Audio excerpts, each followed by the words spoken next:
18 तारीख की बात है। सोनम वांगचुक को फोर्सफुली हॉस्पिटल में भर्ती करवा दिया गया। कॉकरोच जनता पार्टी और इन सब के कुछ प्रोटेस्ट चल रहे थे और ये भूख हड़ताल पर थे और बीच में इनकी कुछ तबीयत सी खराब हो गई, इसलिए अब इन्हें फोर्सफुली भर्ती करवाना पड़ा, जो कि एक आम सही कदम उठाया है सरकार ने। क्योंकि अगर इन्हें बीच में कुछ हो जाता प्रोटेस्ट करते हुए तो देश का माहौल बहुत ज्यादा ही खराब हो जाता। और ये इनका पहला प्रोटेस्ट नहीं है, ये 2024 से ही ऐसा करते आ रहे हैं। लद्दाख का मैटर है स्टेटहुड का, उन्हें 6 शेड्यूल में खुद को ऐड करवाना है। यहाँ की जनता ज्यादातर आदिवासी ही है, इसलिए इनके आर्गुमेंट्स सुनने लायक है क्योंकि वो कहीं ना कहीं रीजनेबल है। स्टेटहुड के लिए सोनम वांगचुक ने काफी प्रोटेस्ट किए हैं, जिसकी शुरुआत 2024 से ही हो गई थी। इन लोगों के प्रोटेस्ट की वजह से सरकार ने इन्हें आश्वासन दिया था कि आप लोगों से बात की जाएगी, पर जब बात हुई तो उसमें कोई आगे को आपके पास रिजल्ट ही नहीं निकला और सरकार इसका अपोज कर रही है। तो उसके जो सरकार द्वारा आर्गुमेंट दिए जा रहे हैं वो भी कोई गलत नहीं है। ये सब ऐसे ही चलता रहा तो अगली साल 2025 को सितंबर में इन्होंने फिर से ये सब चालू कर दिया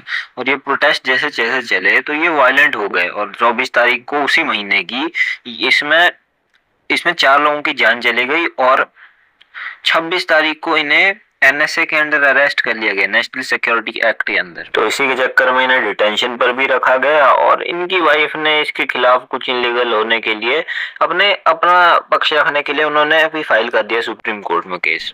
ये सब ऐसे ही चलता रहा। फरवरी में 2026 की इनकी फिर से बातें हुई थी लोगों के ग्रुप लीडर्स की, पर यहाँ पे कुछ ऐसा रिजल्ट नहीं आया। तो 14 तारीख को अगले महीने 14 मार्च को इन्होंने सरकार ने ही अपना केस वापस ले लिया, डिटेंशन वापस ले ली, जिसकी वजह से सुप्रीम कोर्ट ने ही केस बंद कर दिया और ये रिलीज हो गए। ये सब तो हिस्ट्री है इनकी हंगर स्ट्राइक के साथ। जो बकचोदियां इनकी कॉकरोच जनता पार्टी और इनकी जंतर मंत्र के बाद शुरू हुई वो अब शुरू हुई। इस सब में बाकी सब क्लियर हो ना हो, एक बात बहुत अच्छे से क्लियर होनी चाहिए कि ये इतनी हंगर स्ट्राइक पे जा क्यों रहे। लद्दाख का जो मैटर था ये इनके घर का मामला था, इसके लिए तो ये नंगा होने के लिए तैयार हो जाए, उसमें हम कुछ नहीं बोल सकते। पर ये जो बाहर का मैटर है इसके लिए ये हंगर स्ट्राइक पे जा रहे हैं, ये कुछ सोचने लायक बात है। हंगर स्ट्राइक कोई आम बात थोड़ी होती है कि ऐसे भैंचो अभी मुठ नहीं मार रहे हैं तो हंगर स्ट्राइक पे चलते हैं। ये साला बहुत गुदा लगता है इसके लिए। उसी हिसाब से पावरफुल भी ये होता है। देखो हंगर स्ट्राइक पे आदमी डैमेज हो गया तो पूरी की पूरी सरकार खत्म हो जाएगी। ये गांधी जी के प्रिंसिपल है, अहिंसा में भी हिंसा ही है। करो जरा 2-3 और ऐसे अहिंसावादी प्रदर्शन देश में, हम भी देखते हैं सरकार कैसे नहीं गिरती है। और कर देखो किसके साथ प्रदर्शन रहे हैं, कॉकरोच जनता पार्टी के साथ मिलकर। कॉकरोच जनता पार्टी ये समाज के वो कीड़े हैं जो खुद को सच में कुछ सोचते हैं इन्होंने कुछ किया है, पर इन्होंने कुछ नहीं किया है। इनकी गांडों में आम आदमी पार्टी, लेफ्टिस्ट, सारे के सारे ग्रुप के डंडे भरे हुए हैं। और सोनम वांगचुक करना क्या चाहते हैं इन भूख हड़तालों से साबित। मान लिया आप करना चाहते हैं कि आप नीट पेपर लीक से काफी नाराज हैं, आप चाहते हैं कुछ अकाउंटेबिलिटी, पर क्या है इस अकाउंटेबिलिटी का फायदा जब आपको पता है ये जो चीज है ये चीज यही दंगे भड़काएगी। और ये इसी तरह नहीं बोले जा रहा है क्योंकि ये जो कर रहे हैं ये नए गांधी बनना चाहते हैं देश के। अब आप गांधी बनेंगे, गांधी कौन थे? गांधी की यही जो भूख हड़ताली थी, इसकी वजह से पाकिस्तान को रिसोर्सेज जाते थे यहाँ से। तब पाकिस्तान ने उन रिसोर्सेज का क्या किया, हमारे पीछे बत्ती दे दी। देखिए एजेंडा सबका है इसमें अपना अपना। सोनम वांगचुक का एजेंडा ये है कि अभी ये हो जाए तो बाद में ये अपने स्टेटहुड में भी ऐसा कुछ ना कुछ कर जाएंगे तो इनकी पावर आ जाएगी, इनके पास पावर आ जाएगी, इनके हाथ में डायनामिक्स आ जाएंगे और ये कर पाएंगे। और ये जो कॉकरोच जनता पार्टी वाले बढ़वे हैं ये एक हथियार की तरह ही है अभी केंद्र सरकार के विरुद्ध। ये जो लाई है आम आदमी पार्टी जो मुझे मेन लगता है और बाकी जो पीछे लेफ्टिस्ट ग्रुप है वो भी सपोर्ट ही कर रहे हैं। ये खुद को क्रांतिकारी समझते हैं और इसके जो सारे समर्थक है वो भी खुद को क्रांतिकारी समझते हैं, पर इनमें इन्हें इतना ज्ञात नहीं है कि ये सिर्फ एक टूल है।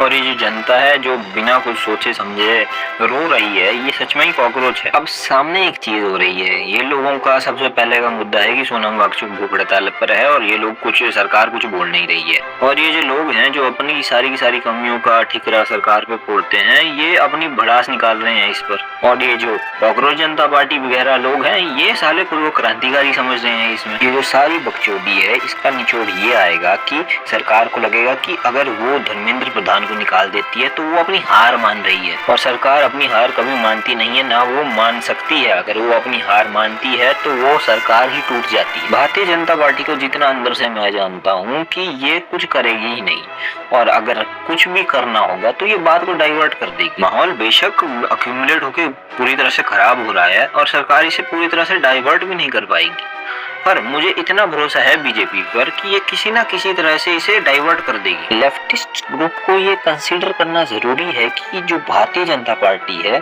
ये पार्टी बहुत कुछ सहन करके, बहुत कुछ सीख कर यहाँ तक पहुंची है।